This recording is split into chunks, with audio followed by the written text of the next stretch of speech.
Bismillahirrahmanirrahim. Assalamualaikum warahmatullahi wabarakatuh. Masih bersama karduk.com. Pada video kali ini kami akan menyampaikan kabar terbaru terkait dengan pengangkatan tenaga honorer menjadi ASN P3K tahun 2024, yaitu inilah nominal gaji tenaga honorer yang diangkat menjadi P3K penuh waktu dan paruh waktu 2024. Ada 3 poin yang menjadi tolak ukur. Cek apa saja. Tapi sebelum kami lanjutkan, bagi rekan-rekan yang baru menemukan channel ini, tekan like dan subscribe-nya, dan juga tekan lonceng notifikasinya supaya nanti bisa mengetahui informasi terbaru terkait dengan seleksi P3K atau pengangkatan tenaga honorer menjadi ASN P3K tahun 2024. Sekarang mari kita simak dan cermati pernyataan yang ada di video ini supaya nanti tidak gagal paham. Pemerintah berencana untuk menerapkan skema pegawai pemerintah dengan perjanjian kerja atau P3K paruh waktu dan penuh waktu sebagai salah satu solusi untuk merekrut tenaga honorer. Oleh karena itu, melalui kebijakan P3K 2024, pemerintah menyediakan opsi bagi tenaga honorer untuk memilih antara status P3K penuh waktu atau P3K paruh waktu. Khusus P3K paruh waktu, skema ini dirancang sebagai solusi agar ASN tetap dapat bekerja tanpa risiko memutuskan hubungan kerja atau PHK, terutama dengan adanya kebijakan penghapusan tenaga honorer. Pegawai yang memulai sebagai P3K paruh waktu memiliki kesempatan untuk menjadi P3K penuh waktu setelah menjalani evaluasi kinerja dan memenuhi persyaratan administrasi. Lantas, apa perbedaan antara P3K paruh waktu dan P3K penuh waktu? Berikut beberapa perbedaan utama. Gaji untuk P3K paruh waktu dirancang lebih ringan dari anggaran pemerintah karena tidak akan melebihi gaji tenaga honorer yang akan dihapuskan.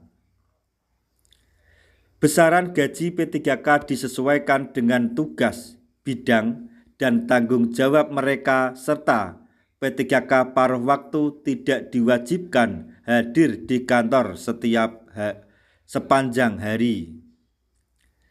Jadwal kerja P3K paruh waktu juga berbeda dari P3K penuh waktu, yaitu diatur berdasarkan kesepakatan waktu yang telah disepakati. Keunggulan dari status P3K paruh waktu adalah statusnya yang lebih tinggi sebagai ASN dibandingkan honorer, serta fleksibilitas yang memungkinkan pegawai menjalankan kegiatan lain di luar tugas sebagai P3K.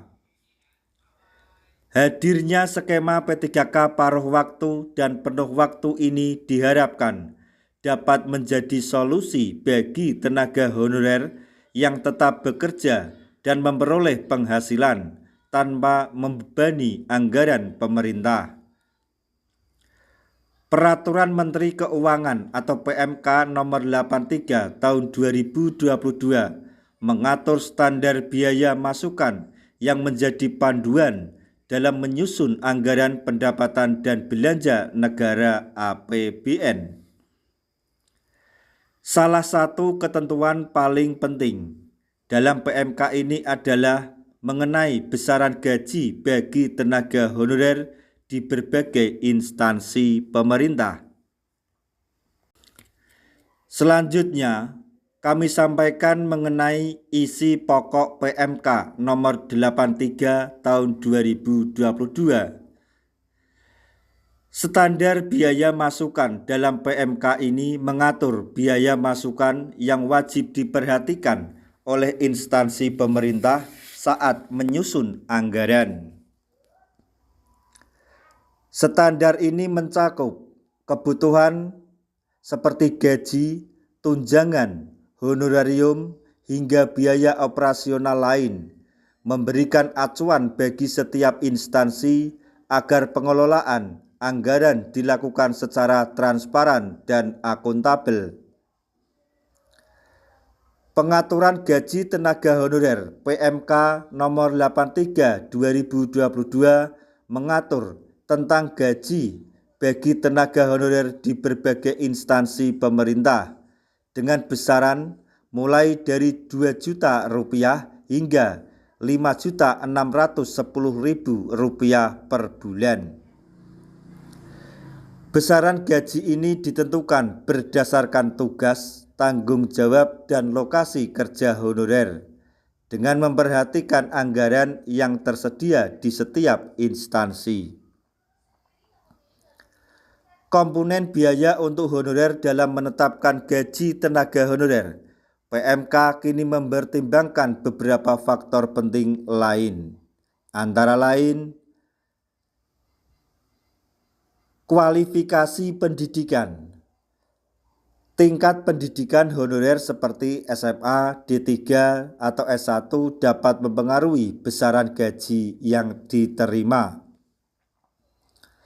Kemudian yang kedua, honorarium ditentukan berdasarkan jenis dan kompleksitas pekerjaan yang diemban.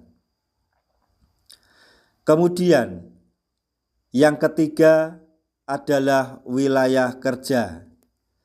Lokasi kerja juga berpengaruh terhadap gaji, terutama jika honorer bekerja di daerah terpencil atau lokasi dengan kondisi yang sulit. Fleksibilitas dan efisiensi anggaran PMK ini mendukung fleksibilitas serta efisiensi anggaran, terutama dalam menyikapi penghapusan tenaga honorer. Selanjutnya yaitu soal seleksi P3K 2024 tahap 2.